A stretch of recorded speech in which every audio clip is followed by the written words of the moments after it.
hate living with an enemy. It's David character. Has anyone ever lived with someone they consider to be an enemy?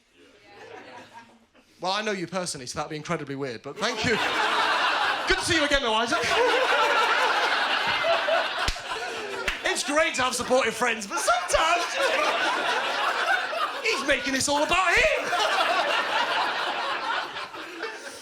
Oh, this is good stuff. One off the wedding list. I do as well.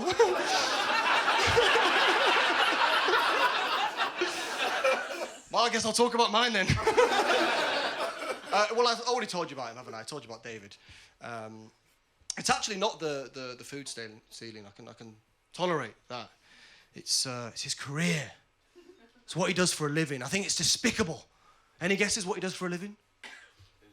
Insurance, very good. This is very good. It's nice, very good. It's good. I prepared a few jokes tonight, but chip in with any of your own. That's really, this is good. This is comedy socialism we're working with. I get the ball rolling, it'll just be a self-sustaining gig. I could just go off into the distance. Well done. You're all going to be on Taskmaster one day. I can feel it, I can feel it. Really, you've got it. No, worse than that. Far worse than that. David is a juggler. Isn't that awful? It's not impressive, is it, being a professional juggler? Here's how you know. What does someone do the minute they finish juggling?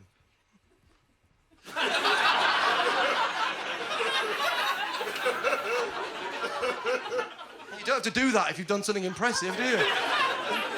Doctors don't do it when they've fixed your spine.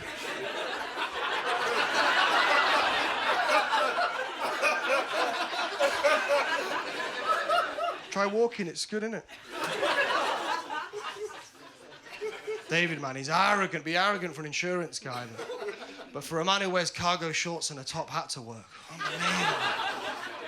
He always compares my shows to his, you know.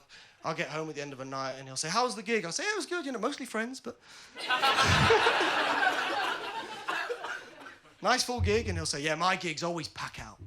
Well, yeah, you do them in Covent Garden. My gigs would pack out if they were blocking the entrance to Boots. Who's single? My beef with jugglers does not start with David. I met one a long, long time ago when I was a child, down on the shores of Scarborough, very close to where the walrus was doing his work. But this gig was not going as well. No one was putting any money in his hat. It was all going to the human statue. It's got a pinch a bit on it.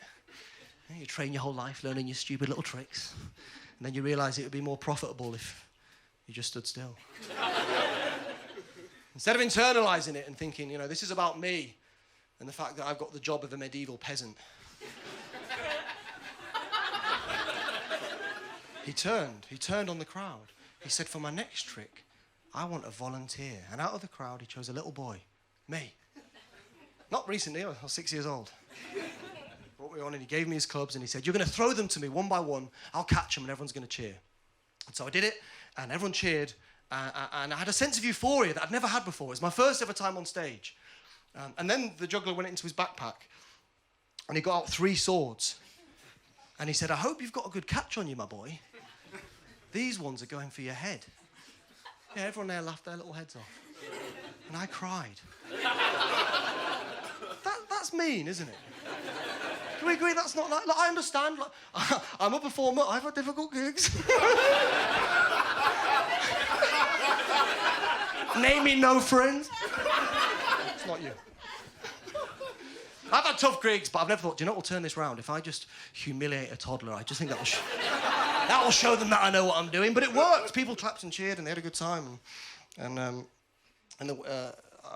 It stuck with me all these years. And when I moved in with David, I said to him, you'd never do that to a child. He said, yeah, it's an old juggler's trick. It's funny. It's not funny. It isn't. Look, I'm not a dad, but I'd like to be one day. Do you want to be a father one day? You want to have kids? You want to have kids, yeah. How many would you have? 2. Yeah, nice. Just the one for me. I've got an imaginary son, but he's a great boy. He really is. And he's an amazing juggler. Not by accident, I trained him. He didn't go out and play football like the other boys. He wasn't going out with his mates. Well, he doesn't have mates. He is, a juggler. And when he's good enough, I'm going to take him down to the shores of Scarborough. I'm going to take him to that Juggler's show. I'll say, go on, lad. You get to the front of the crowd. Papa's waiting at the back. Any volunteers? Stick your hand up, boy! Remember Papa's training. He's going to hand in the clubs, everyone's going to love it, and then he's going to get the swords, right? Hopefully you're a good catch, lad. These are going for your head, right? And just as everyone there in the crowd starts laughing at my little boy, I'm going to shoot the juggler in the stomach. Thank you, Splitwise. He's an imaginary boy, but it's a real world out there, and I want him to be prepared for it. I was a real boy, and I had real problems, let me tell you. Wet the bed as a child? Any other former bedwetters in? There's a surprise! Who would have seen that coming?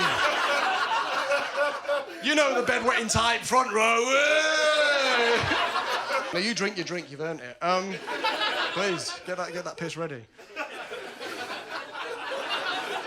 Oh, well, I packed it in when I was 12, which is still too old. It is, I knew it was too old because they assigned me a nurse. Can't believe your luck, can you? How much piss is that? The NHS is getting involved. We need to fix the boy. The nurse, she said, I'm going to cure you. And I said, with what? And she said, oh, I've got this buzzer.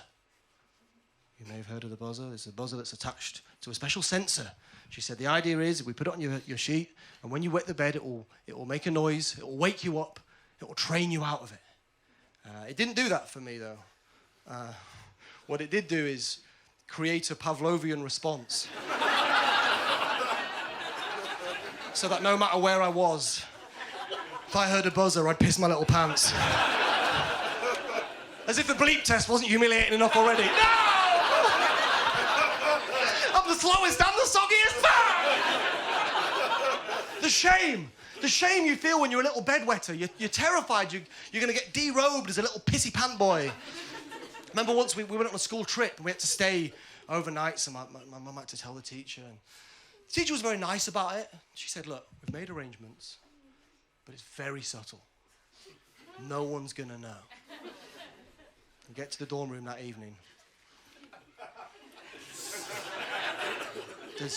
There's 29 regular beds. And then one with my full name on it. Covered in tarpaulin. Like a little morgue, like a grave. Like the teachers knew, this boy's dying tonight. But it turned out there wasn't one tarpaulin bed, there was two. Another pissy pant boy. Marcus was his name, pathetic little creature, really was. Little measly maggot of a child. We became best friends immediately, we did. Real recognised real. We were smallest boys in the class. We used to sit on each other's shoulders with a big coat and get bullied by the year below. But when our mums found out that we had become friends with other bedwetters, they were over the moon. I don't know what they thought, actually. To this day, I don't know if they thought we were going to, build a little bedwetters network, exchange buzzer tips.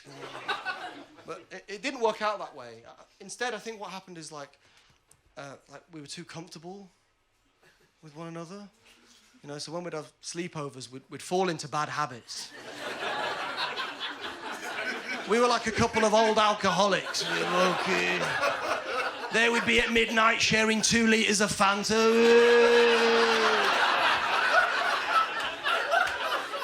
Hey, don't listen to that fucking nurse, lad. She don't know what she's talking about. Here, who can down it faster? Loser gets bottom bunk. It was like a Peter Andre video if you slept under me.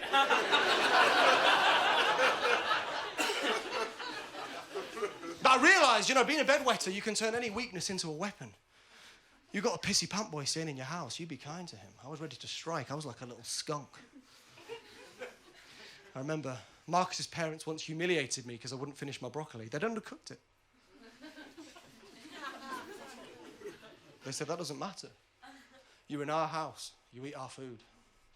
So I ate it, and then I went to bed in their house, humiliated and full. And I woke up in the morning dry. And I thought, no.